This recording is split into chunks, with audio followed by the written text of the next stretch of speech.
कि संग जिस इंसान का बिगड़ जाता है उसका सब कुछ बर्बाद हो जाता है। जिसका संग अगर अच्छा मिल गया तो उसको चाहे और कुछ खुद प्रयास करने की जरूरत नहीं है, उसके कुछ ना कुछ अच्छा उसको मिल जाएगा। आप सभी को राधा स्वामी।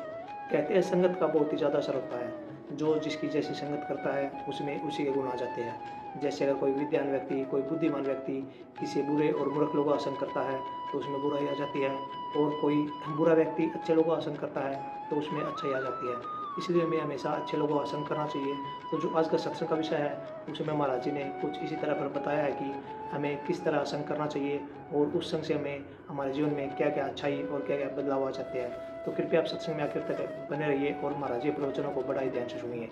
राधा स्वामी। और नामदेव जी एक बार द्वारका के कहने लगे, द्वारिका के मैं दर्शन करने जाऊंगा, और द्वारका के लिए चल दिए। वो चलते जाते हैं, रास्ते में चलते चलते थक गए तो सोचते हैं कि वो तो दूर पड़ता है द्वारका, अगर प्रभु मेरे लिए एक घोड़ी भेज देते तो कितना अच्छा होता, मैं उस पर चढ़ के चला जाता, वापस घर में आता तो अपने कपड़े उस पर लेके जाता कहीं भी, तो मुझे सिर पर भार नहीं उठाना पड़ता, चढ़ने के लिए घोड़ी मिल जाती।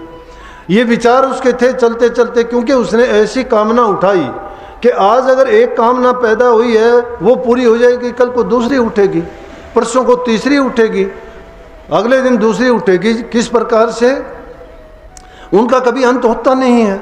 वो तो एक के पीछे एक लगी आती है, एक सुख मिलेगा, दूसरे की चाह, दूसरी पूरी होगी, तीसरी चाह तो ऐसी है जैसी समझो कि समुद्र में लहरें उठ रही हैं, उठती हैं किनारे पे जाती हैं, फिर देखोगे तो वैसी लहरें फिर आती हैं, रुकती नहीं वो कभी भी। इसी प्रकार से हमारे मन रूपी सागर में भी ये कामना रूपी लहरें इसी प्रकार से उठती रहती हैं, लेकिन उनका अंत नहीं होता। समुद्र वाली का अंत किनारे पे हो जाता है। इंसान के दिल के समुद्र का कोई किनारा नहीं है। उसको जितनी लालसा बढ़ जाती है उससे भी अधिक बढ़ती चली जाती है, रुकती ही नहीं है। नामदेव जी ने ऐसी कल्पना की, भगत आदमी था, प्रभु की भक्ति करता था, दिल में प्रेम था, सच्चाई के साथ अपना जीवन बिताता था। उसने कामना की, प्रभु ने सोचा कि भगत के दिल में तो गलत कामना उठी है, आज इसकी ये पूरी होगी तो कल को कुछ और करेगा, परसों को कुछ और करेगा। और संत महात्मा हमेशा अपने मन की निरख परख करते हैं। जब भी एकांत में बैठते हैं सोचते रहते हैं, जब भी दूसरों की हालात देखते हैं तो अपने आप पर लागू करके देखते हैं कि जो दूसरे के साथ बीतता है वो अगर मेरे साथ बीतता तो क्या होता। इसी प्रकार से जब ये विचार करता जा ही रहा था कि इतनी देर में सामने से एक पठान आ गया, और पठान ने जब उसको देखा तो पठान की घोड़ी ने बच्चा दे दिया। वहाँ पे बच्चा दे दिया तो कहने लगा, ओए बात सुन। पठानों का राज था, भगत लोग गरीब होते हैं, कोई भी उनको कुछ भी कह दे, गंदा कह दे, मंदा कह दे, बुरा कह दे, स्वीकार करते हैं। उनको पता है कि किसी को बुरा भला करने में फ़ायदा नहीं है। अगर बढ़ाओगे, एक कहोगे दो कहेगा, दो की चार होंगी, चार से झगड़ा होगा। तो संत कहते हैं इससे अच्छा है कि मुझे एक कह लेगा तो उसी में ख़त्म हो जाएगी बात। कबीर साहब तो यहाँ तक कहते हैं कि आवत गारी एक है, उल्टत होए अनेक कहे कबीर, ना उल्टिए वो एक ही एक। कि अगर तुम्हें कोई गाली देता है तो एक ही गाली है, तुम अगर उलट के दोगे तो दो बन जाएगी, दो की चार होगी, चार की आठ होगी, सिलसिला चल जाएगा आगे। तो कहते हैं कि अगर ना उल्टोगे वह एक की एक पड़ी रहेगी, उससे ज़्यादा होगी नहीं। तो प्रभु ने सोचा कि इसकी तो इच्छाओं का अंत यहीं कर देना चाहिए। पठान के रूप में घोड़ी लेके आ गए और घोड़ी ने बच्चा दे दिया और उसको बुलाया कि यहाँ तू कौन है। उन्हें कहा जी मैं नामदेव छिपी हूँ। बोला कि बच्चे को उठा, अपनी पीठ पे ले बच्चे को, जिसको इससे चला नहीं जाता, चल आगे आगे। अब आगे आगे उसको कर रखा, पीछे घोड़ी पर सवार होके पठान चलता है। नामदेव सोचता है, प्रभु को कोसता है कि देखो प्रभु, मैं तो कोई गलत भी नहीं किया, भक्ति आपकी करता हूँ, सारे मैंने अच्छे काम किए हैं। मैंने तो कामना और कल्पना की थी घोड़ी मुझे मिलनी चाहिए चढ़ने के लिए, आपने तो उल्टी मेरे ऊपर चढ़ा दी। ये तो मैंने कामना ही नहीं की थी, ये आपने क्या किया? क्या मेरी भक्ति का यही फल मिला, मेरी सोच का यही फल मिला?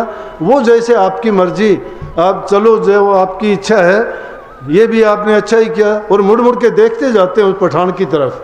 तो पठान की तरफ ख्याल भी आता है बीच बीच में कि भाई ये पठान है तो यहाँ कहाँ जा रहा है। देख के और कहने लगा क्यों जी पठान साहब कहाँ जाओगे आप, बच्चे को कहाँ लेके चलूँ? बोले द्वारका। और यूं देखते ही सोचा कि ये द्वारका और पठान का क्या मतलब, कोई हिंदू होता तो द्वारका जाएगा। सोचा कि इसने तो बड़ा मजाक किया, हो नो ये प्रभु है, ये परमात्मा मेरे साथ खेल कर रहा है। उल्टा मुड़ के देखते हैं तो प्रभु रूप में पठान जो था बदल गए और हंसने लगे, कहने लगे ये छड़ मेरे ही साथ करते हो, कभी कुत्ता बन के रोटी लेके भाग जाते हो, कभी मेरी छान को जला देते हो, कभी अगले दिन उसको बनाने आते हो, और आज ये नया खेल कर दिया कि घोड़ी का बच्चा मेरी पीठ पर लाद दिया। वो बच्चे को नीचे उतार के कहने लगे कि पठान का और द्वारका में क्या काम। दर्शन दिए प्रभु ने उनको और आशीर्वाद दिया। तो इस प्रकार से अपने भक्तों को अगर कोई गलत कामना कर भी बैठता है तो सतगुरु और प्रभु उनको करने नहीं देता है।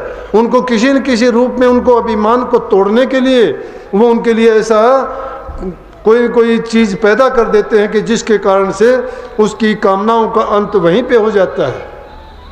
लेकिन जिसका जीवन अच्छा नहीं है, जो हेरा फेरियों में 420 में ठगा बग्गी में इधर उधर का, जिसका खान पान, जिनके लूट खसूट की कमाई है, वो उनका परिवार भी बर्बाद हो जाता है, संतान बर्बाद हो जाती है, वो खुद भी बर्बाद हो जाते हैं। क्योंकि आदमी की शुभ और शुद्ध कमाई ही इंसान के शुद्ध विचार बनने देती है। जब अन्न हमने शुद्ध नहीं खाया तो हमारे विचार शुद्ध कहाँ से होंगे? विचार शुद्ध नहीं होंगे तो सच्चाई के रास्ते पर कैसे चल सकेंगे? हमारे शास्त्रों में लिखा गया है कि 5 कोष है इंसान के शरीर के अंदर। ये कोष क्यों है कि जैसा आप खाओगे अन्न वैसा आपका मन हो जाएगा। अगर शुद्ध अन्न खाया है तो शुद्ध मन होगा, और अगर अन्न गलत खा लिया तो आपके विचारों को भी बर्बाद करके रख देगा, ऐसे विचार पैदा कर दिया जैसा उस अन्न में गुण था। इसलिए पहली आदमी की अपनी शुद्धताई है, उसके बाद घरों में प्यार प्रेम शांति, बुजुर्गों की इज्जत कदर है। जो इंसान ऐसा करता है उसके लिए भक्ति करना बड़ा आसान है। नहीं तो क्या कही है कि भक्ति करना कठिन है खांडे की धारा। ये बहुत कठिन है, आसान नहीं है ये रास्ता। कोई भी आदमी जिसका कोई ज्ञान गिनती नहीं, जिसको कोई कुछ जानता नहीं, वो भी मन में आएगा, कुछ कह के चला जाएगा। ये फकीरी ऐसी चीज़ है, फकीरी का मतलब फक्कड़ है, जिसको अपनी परवाह नहीं। किसी ने गाली दे दी तो भी स्वीकार है, किसी ने इज्जत मान दे दिया तो भी उसके लिए अच्छा है, किसी ने जो कह दिया उसी को स्वीकार कर लिया। क्यों कर लिया? वो सोचता है कि मेरे प्रभु को, मेरे मालिक को, मेरे लिए जो चीज़ स्वीकार थी वही तो मेरे लिए भेजी है। अगर उसके लिए कष्ट आता है तो उसको तोहफा समझ के स्वीकार करते हैं, अगर उसके पास सुख आता है उपहार समझ के मान लेते हैं, लेकिन ना वो सुख के लिए कभी प्रयासरत रहते हैं और ना दुख की कभी परवाह करते हैं और ना शिकायत करते हैं।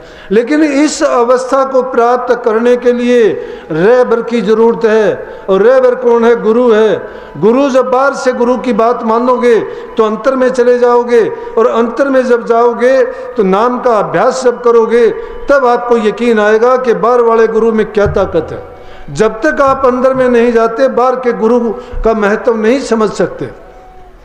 मन जब तुम्हारा एकाग्र हो जाएगा, और एकाग्र जब होने पे नूरी गुरु दिखाई देगा, और उसमें साक्षात रूप में यही गुरु जब अंदर में प्रकट होके तुम्हें शक्ति देगा, ताकत देगा, और तुम्हें उन रूहानी मंडलों पे लेके जाएगा जहाँ अलौकिक चीज़ें, ऐसे ऐसे दृश्य और नज़ारे आपको दिखाई देंगे, जहाँ शब्द की धुन सुन के हमारी सुरत मगन हो जाएगी, जहाँ आनंद ही आनंद है, अमृत रूपी बूंद का आहार करेगी ये सूरत। इसको ज़रूरत ही नहीं रहेगी दुनिया के सब रंग रास और आनंद इसको फीके लगेंगे।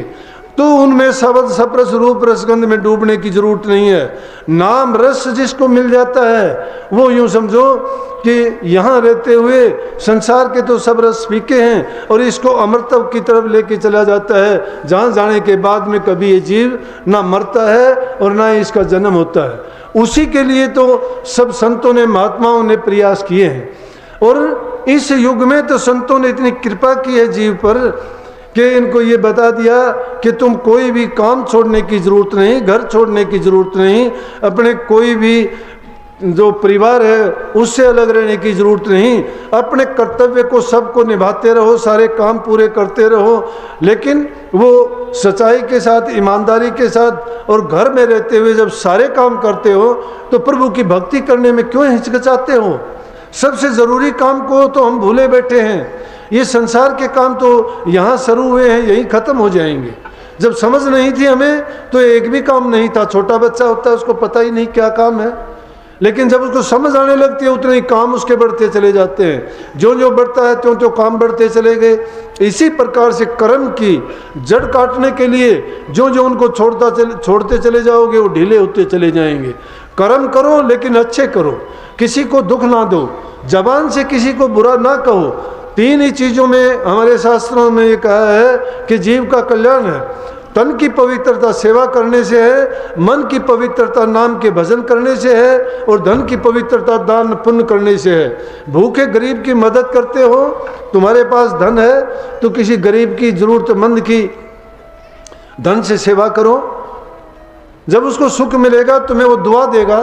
परमात्मा भी देख के कहेगा, तुम्हें एक अच्छा करने की रीत पड़ेगी, तुम्हारे दिल के अंदर दया आएगी। दया है वहाँ धर्म है, धर्म का मूल ही दया है। दया धर्म का मूल है, पाप मूल अभिमान।